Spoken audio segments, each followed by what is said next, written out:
ഒരു തരമേ പതിവുകളോരോന്നും പല വഴിമായുന്നു. ഇതോ ഒരാൾ കടം തരും സ്വകാര്യ നൊമ്പരം.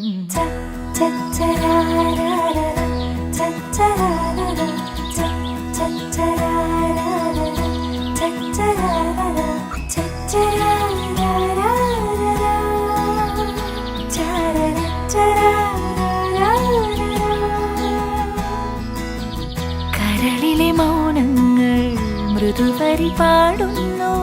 ഇതോ കിനാവു കണ്ടിടും ഒരാത്മസംഗമം.